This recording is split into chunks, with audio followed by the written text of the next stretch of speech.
مومن سے نہیں ہوتی تو اللہ والے سے کیا ہو؟ اس لیے جب نبی نہیں ہے تو کرے گا وہ ایسا کام.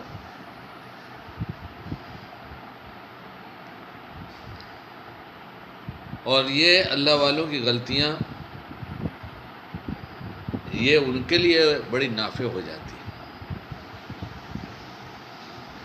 کیونکہ جو اللہ والا ہو جاتا ہے آدمی، تو جہاں تک میں کتابوں کی روشنی میں سمجھتا ہوں، اور میری سمجھ غلط بھی ہو سکتی ہے،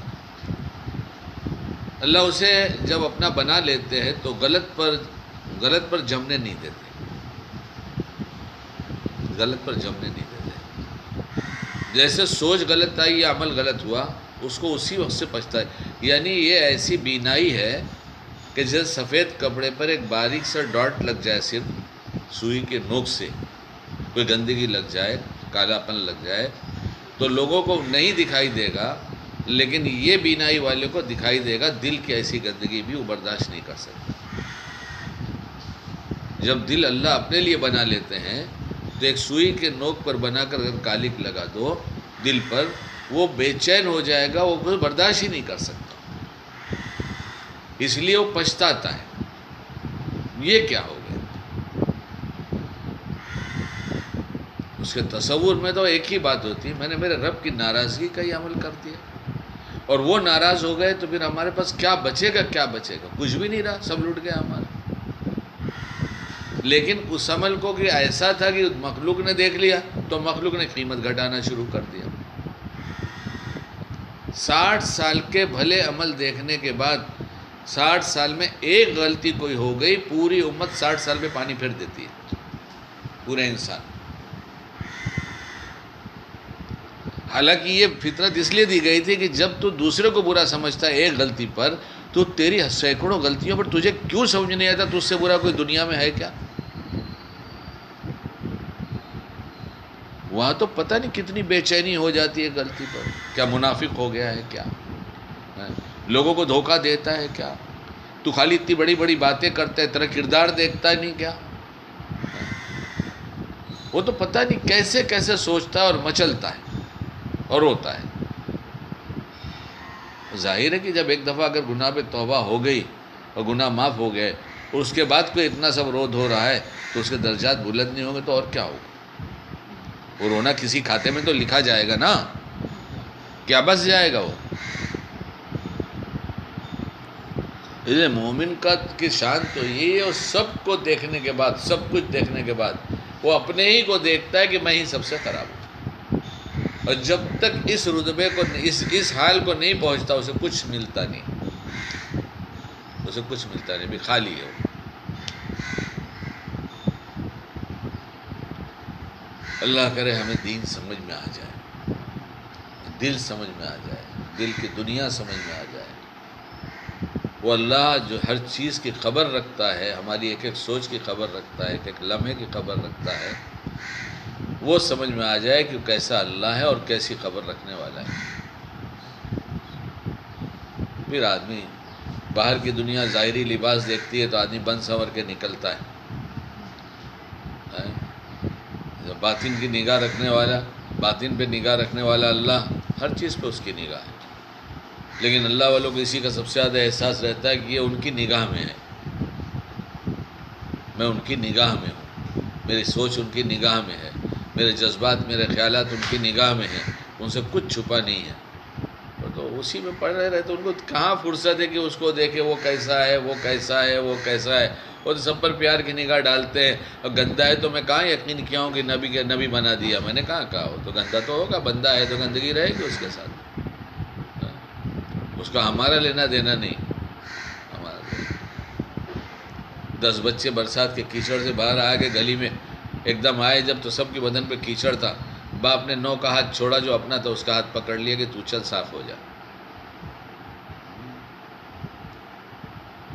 اس لیے بہت بہت اللہ تعالیٰ سمجھ دے، موقع کی سوجھ بوجھ عطا فرمائے ہمیں، ہمارے خیالات اور جذبات پر شریعت کی بریک لگا دینا ہمیں نصیب ہو جائے، تو اس سے ذرا بھی آگے بڑھے تو اللہ کا خیال آ جائے کہ میرا اللہ ہے، میں کیسے بات سوچوں، فوراً توبہ ہو جائے تو پھر شاید کوئی دل بن جائے. اور بنے گا اسی ماحول میں.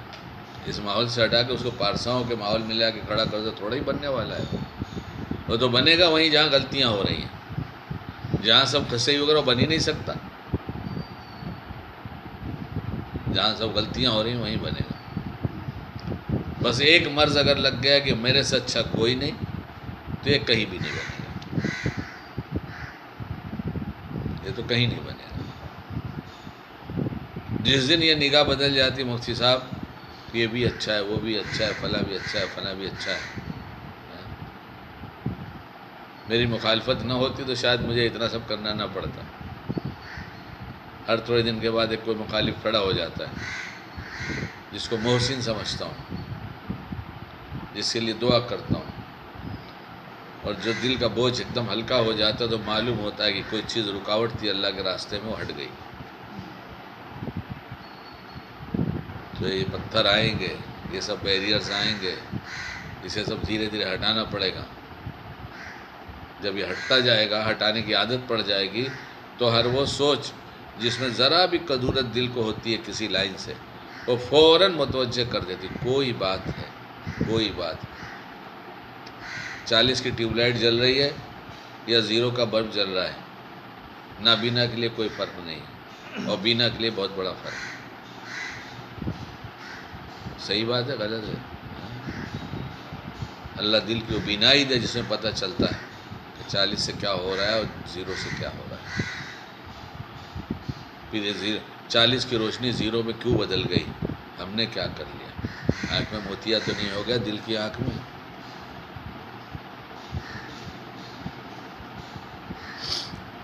بیان وین تو کیا بولنا والنا تو بند ہی ہے، لیکن کچھ نہ کچھ بولے بغیر تو کھانا ہی ہضم نہیں ہوتا، کیا کریں گے؟ اسی میں آپ کا صحت کا راز بھی آپ بولتے رہیں گے، آپ جو ہے صحت بھی بولتے۔ ہاں لیمٹ میں بولوں تو واقعی صحت رہوں، ورنہ تو ہمیں ہمارا سبق یاد ہوتا ہے کہ یہ سب مضمون گھر میں آتے ہیں لیکن بیان کے لیے کوئی سامنے نہیں ہوتا، تو وہیں دفن ہو جاتے ہیں، اور جب لوگ بیٹھے ہوتے ہیں تو پھر وہ صحت کا مضمون آتا ہے۔ بہت کام کی باتیں ہوئی ہیں جتنی اللہ کی دی توفیق سے پوری زندگی کا رخ بدل دیتا ہے۔ اس لیے کسی کو کسی حال میں دیکھا جائے، پہلی بات اس کی قیمت کم نہ کی جائے، اس لیے کہ اگر اس کا غلط کام ہے کوئی تو یہ نبی تھوڑا ہی کہ غلط نہیں کرے گا، جب اللہ نے بنایا ہے غلطیاں کرے گا، تو غلطی ہوئی تو نئی بات کیا پیش آ گئی جو ہمیں تعجب ہو رہا ہے؟ اب اگر اللہ سے تعلق ہے تو اللہ کا یہ میرے اللہ کا بندہ ہے، اس لیے اس کے لیے دعا کریں۔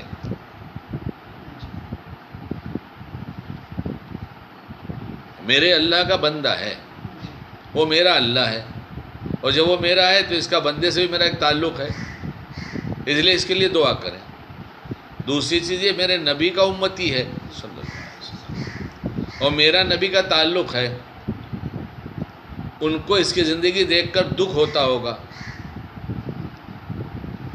تو اس لیے ہمیں بھی دکھ تو ہوگا، لیکن ہم تدبیر کی شکل کریں گے اس کی اصلاح کی، نہ کہ حقیر سمجھیں گے۔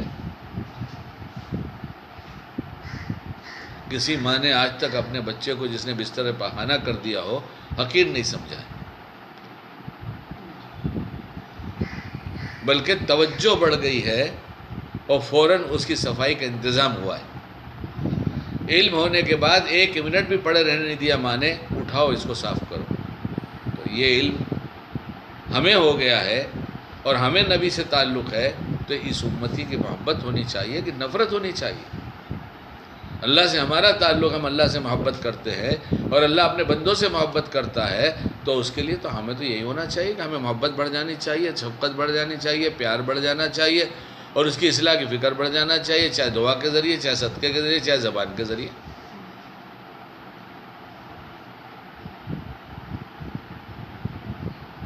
اور انہی بے خراب خیالوں میں دن بھر آدمی گھومتا رہتا ہے، اسی خیال میں الجھا رہتا ہے، کبھی یہاں اٹکا، کبھی یہاں اٹکا، کبھی یہاں اٹکا۔ اور جب تصور میں یہ ہو جائے گا، خیال یہ بن جائے گا کہ میرا اللہ کا بندہ ہے، غلطی کرتا تو کوئی ایسی بات تو نہیں، غلطی تو کرے گا ہی، کوئی نئی بات ہے نہیں، اس غلطی کی اصلاح کیسے کر دی جائے؟ ہماری صحیح فکر کا اثر اس کے قلب پہ نہ پڑے یہ ہو نہیں سکتا، اور ہم نے نفرتوں سے دیکھا اس کا اثر نہ پڑے یہ بھی نہیں ہو سکتا۔ اگر عداوت بڑی، نفرت بڑی، اس کا قصور نہیں تھا، ہمارا قصور تھا، ہم نے ایسے دیکھا کیوں تھا؟ کیا نبی علیہ السلام نے برے عمل دیکھ کر نفرت کے ساتھ نگاہ ڈالا؟ ہم نے کسی کتاب میں پڑھا تھا کسی کافر کو بھی حقیر آپ نے نہیں سمجھا ہے، ہم نے کسی کتاب میں پڑھا ہے جملہ اسی مفہوم کا۔ اور ہمارا مومن بھائی اگر کوئی غلطی کرتا ہے تو حقارت سے ہمارا جی بھر جاتا ہے، بلکہ سوچ سوچ کر، جب سامنے نہیں بھی ہوتا تو اس کو سوچ کر، اس کی تصویر، اس کا تصور کے ساتھ حقارت اور بڑھتی چلی جاتی ہے۔ اللہ کی بنائی ہوئی چیز کی حقارت، جس نے جیسا بنایا تھا اس نے تو کہا ہم نے بنایا ایسا، اگر وہ نہ کرتا غلطی تو ہم دوسری قوم تیار کرتے۔ تو ہم نے حسن ظن رکھا ہی کیونکہ کوئی غلطی نہیں کرے گا، ہم نے اپنا عقیدہ بنایا ہی کیونکہ ہم کوئی غلطی نہیں کرے گا۔ انبیاء کے سوا کوئی غلطی نہیں کرے گا، ایسا نہیں، انبیاء غلطی نہیں کریں گے، باقی سب غلطیاں کریں گے۔ اس لیے جو کام ہوا اس کی ذات سے، وہ ہونا کام نہیں ہوا، وہ ہونا تھا اور ہوا ہے۔ اس کو کیا سوچنا ہے وہ جانے گا، مجھے کیا سوچنا ہے، مجھے اصل مسئلہ یہ ہے کہ میرے نامعلم میں اس کی غلطی سے یا تو ہم اللہ کے قریب ہو جائیں گے یا ہم اللہ سے بہت دور ہو جائیں گے۔ غلطی اس کی ہے، ایک سوچ اچھی ہوگی اس کے بارے میں، تدبیریں اچھی ہوں گی، غلط اس نے کیا، ذریعہ ہم کو بنا دیا کہ ہم ترقی کرتے چلے گئے اور ہماری سوچ بدل گئی، تو اس کا تو پچھتاوا ہوا، وہ اللہ والا بن گیا اور ہم اسی کو سوچ سوچ کر اللہ سے دور ہوتے چلے گئے۔ اللہ دل کا سوال کرے گا، میرے صاحب دل کا سوال ہے وہاں پر۔ لاؤ قلب سلیم، جس کی سوچ یہ ہونی چاہیے تھی جو میں نے بتایا تھا۔ تم کہاں تھے قلب سلیم کے ساتھ؟ تم تو ہمیشہ ہمارے بندوں کو گھٹاتے رہے، تم ہمیشہ ہمارے بندوں کو گھٹاتے رہے، اور ہمارے نبی کی کوشش تھی ہر بندے کو بڑھاتے رہے۔ متبع سنت ہونے کا تمہارا دعویٰ ہے، عمل سنت کے اتنے خلاف۔ سب کچھ بات ہو رہی کام کی۔ جی بے شک، اللہ نے آپ کی فکر میں زبان بھی نہیں دی۔ ہاں مجھے تو آتا بھی نہیں، میں اپنے الفاظ کیسے ادا کر سکتا ہوں، مجھے تو کچھ نہیں آتا، ان کی مہربانی ہے وہ ڈالتے ہیں۔ یہ بات ہے، غلطی اس نے کیا، عربی کیفیت کے بغیر ان کی ترجمانی ہاں اللہ ہی کا احسان ہے، اگر کسی سے کرا دے تو ان کا احسان ہے، کسی سے کرا دے تو ان کا احسان ہے۔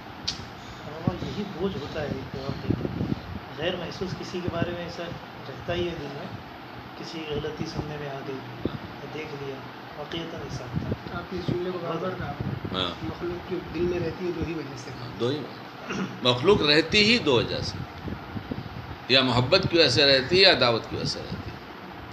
اور عداوت کی شکل خالی یہ نہیں ہوتی کہ یہ اس نے ہمارے ساتھ کچھ کیا، بلکہ کبھی کبھی یہ ہوتا ہے کہ اس نے غلط کیا، دیکھو نہ کیسے کرتا ہے، داڑھی رکھ کے ایسا کرتا ہے۔ ارے بھی داڑھی رکھ کے تو غلطی کر دی تو کیا ہوا؟ تمہیں کیا کرنا ہے تم بتاؤ نا، تم اس کے لیے پچھتاتے ہو، روتے ہو، صدقہ کرتے ہو۔ اگر نبی علیہ السلام نے اس غلطی کو دیکھا تو آپ نے کیا عمل کیا؟ اسے حقیر سمجھا؟ کیسا عمل ہوا تھا؟ کیا فرمایا؟ اگر مدینے والوں پر یا حجاز والوں پر تقسیم کر دی جائے توبہ تو سب کی مغفرت ہو جائے گی۔ بظاہر عمل کیا تھا، لیکن یہ مقبول توبہ کو کچھ اثر نہ ہوتا تو آپ علیہ السلام نے جملہ کیوں بولتے؟ اس لیے بندہ ہے، ایمان والا ہے، مقبول توبہ کرے گا، اس کی توبہ مقبول بھی ہو جائے گی۔ ہم کیوں اسے حقیر غلط سمجھیں؟ یہی جگہ تھی جہاں اس کی ہم قیمت بڑھاتے تو اللہ خوش ہوتا، اچھا تو نے میرے بندے کی قیمت کو بڑھایا، میں تیری قیمت بڑھا دوں۔ اللہ ہمیں سمجھا دے کہ حقیقی دین، حقیقت ہے کیا چیز، شریعت کیا چیز ہے، دل کیا چیز ہے، اور واقعی میں نبی علیہ السلام کی اتباع ایسے حال میں جہاں آدمی ایک دم نفس کا شکار ہو جاتا ہے، ایسے حال میں بھی اور دوسرے احوال میں بھی اللہ حضور پاک صلی اللہ علیہ وسلم کے متبع سنت بنا دے، اتباع سنت کی توفیق عطا فرما دے۔ اللہ عمل کی توفیق دے۔ سبحان اللہ۔